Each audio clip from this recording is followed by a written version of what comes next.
আসসালামু আলাইকুম। সবাই কেমন আছেন? আশা করি সবাই ভালো আছেন। আজ আপনাদের জন্য নিয়ে এসেছি গল্পের অন্তিম পর্ব। আশা করি গল্পটি আপনাদের ভালো লাগবে। তাহলে চলুন শুরু করা যাক। ঈশার চিৎকারে আমার ১২টা বেজে গেল। কানের পর্দা যেন ফেটে যাচ্ছে।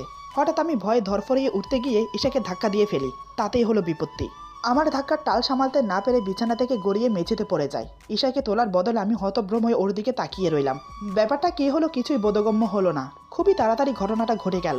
এদিকে এসে মেঝেতে পড়ে কোমর ধরে কুকিয়ে উঠে বলে, উফ মাগো, আবারও মনে হয় কোমরটা গেল। কথাটা বলতে বলতে আমার দিকে রাগিত দৃষ্টি নিয়ে তাকায়। ঈশা আমার দিকে তাকাতেই আমি নিজেকে স্বাভাবিক করে নিচে নেমে এলাম ওকে উঠানোর জন্য। আমি বললাম, সরি, আসলে আমি বুঝতে পারিনি, ঘুমের মধ্যে ছিলাম তো তাই। কথাগুলো বলতে বলতে হাত বাড়িয়ে দিলাম। ঈশা তখন রেগে মেগে আগুন। আমি হাত বাড়িয়ে দিতেই আমার হাতে থাপ্পড় মেরে সরিয়ে দেয়। তারপর নিজে থেকে কোনো রকম উঠে আমার দিকে চোখ বড় বড় করে তাকায়।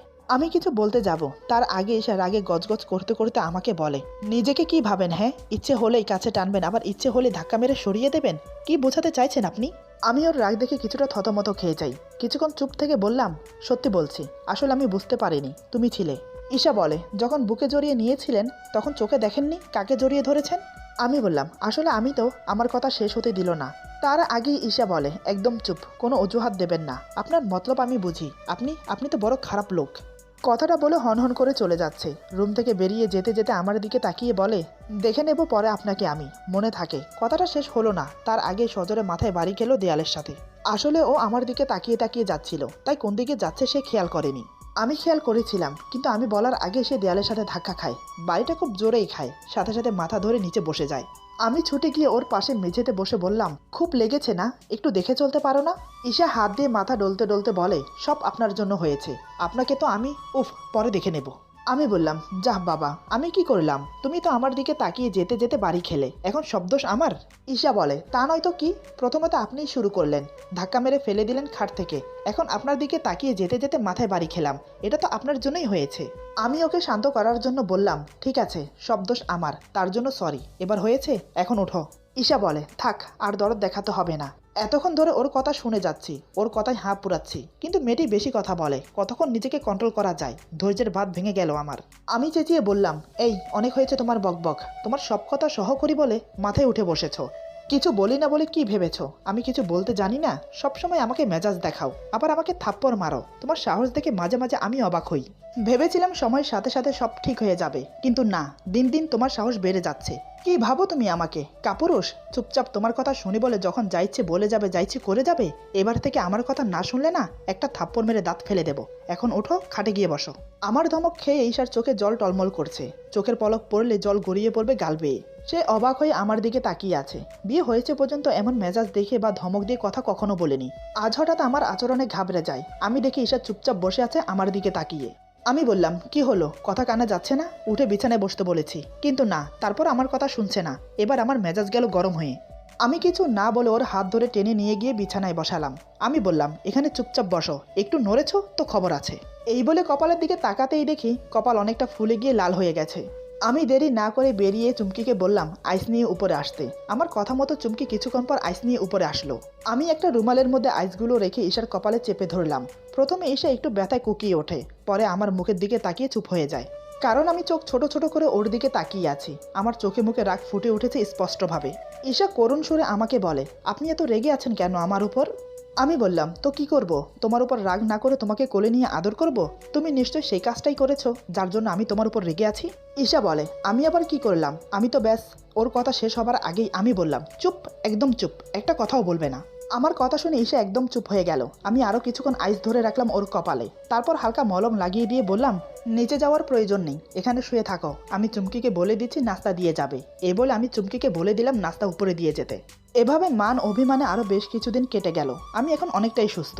হাতের ব্যান্ডেজ খুলে দেওয়া হয়েছে, মাথার ব্যান্ডেজ চেঞ্জ করা হয়েছে, কারণ মাথার গা এখনও শুকায়নি। তাই এদিকে ঈশা স্বাভাবিক আচরণ করে যাচ্ছে।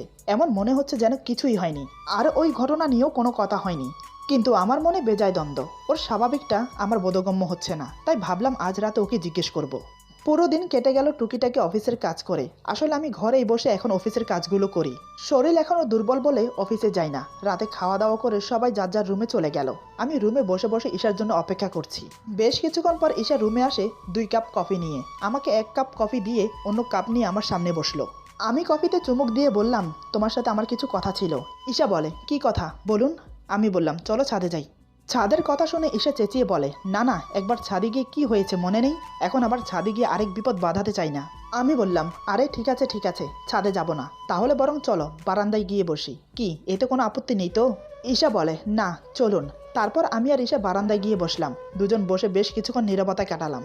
ঈশা বলে, কি ব্যাপার চুপ করে বসে আছেন যে? কি কথা বলার ছিল সেটা বলুন।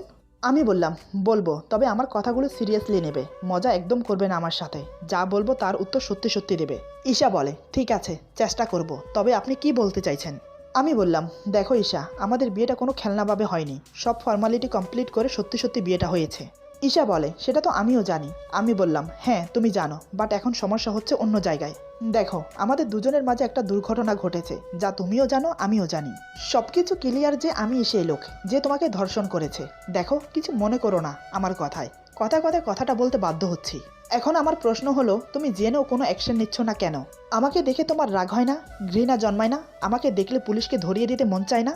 ঈশা আমার কথার উত্তর না দিয়ে মুচকি হাসে। আমি বললাম, তোমার মুখের হাসি আমার উত্তর না ঈশা। তুমি এতটা স্বাভাবিক কি করে থাকো আমি জানতে চাই। এভাবে শান্ত থেকে কি বোঝাতে চাইছো? ঈশা একটা দিক নিঃশ্বাস ফেলে বলে, আপনি আমার জায়গায় থাকলে কি করতেন? আমি বললাম, আমি জানি না ঈশা আমি কি করতাম, তবে হয়তো কখনো ক্ষমা করতে পারতাম না। ঈশা বলে, প্রথমে একটা কথা বলে রাখি, সেই ঘটনা আমি আমার বান্ধবী নিহারিকা ছাড়া আর কেউ জানে না, আমার মা বাবা পর্যন্ত না। ঈশার কথা শুনে আমি অবাক হয়ে গেলাম। যে পরিস্থিতিতে আমি ওকে ছেড়ে এসেছিলাম, কম করেও 1 মাস হসপিটালে অ্যাডমিট থাকতে হতো, এই 1 মাস ওর মা বাবা ওর কোনো খোঁজ খবর নেয়নি।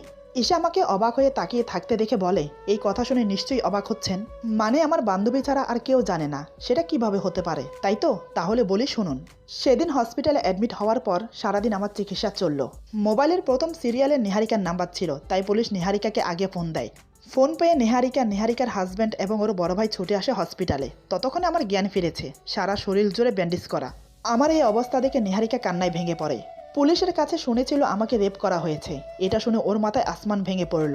কি জবাব দেবে আমার মা বাবাকে, সেটাই ভাবতে লাগলো ওরা। আমি তখন একটু একটু কথা বলতে পারি। আমি ওকে না করে দিলাম যাতে বাড়িতে ফোন দিয়ে এসব কথা না বলে, কারণ আমার বাবা হার্টের রোগী। এসব কথা শোনার সাথে সাথে কিছু একটা অঘটন ঘটে যেতে পারে, তাই আমি ওদেরকে না করে দিলাম। কিন্তু আমাকেও 10 দিনের মাথায় বাড়ি ফিরতে হবে। 1 সপ্তাহ হসপিটালে থেকে কিছুটা সুস্থ হলে আমাকে কক্সবাজার থেকে ঢাকা হসপিটালে শিফট করা হয়। মা বাবাকে বলা হয়েছে অ্যাক্সিডেন্ট হয়েছে, তাই মা বাবা আজও জানে না আমার সাথে কি হয়েছিল সেদিন। এখন আসি আসল কথায়, আমি সব জেনেও কেন চুপ করে আছি? কি করব আমি, আপনি বলুন তো? আপনাকে পুলিশে দিতে পারি, কিন্তু তাতে কি মানসম্মান বাড়বে না কমবে? উল্টো মানসম্মান যাবে, তার সাথে সবকিছু ফাঁস হয়ে যাবে।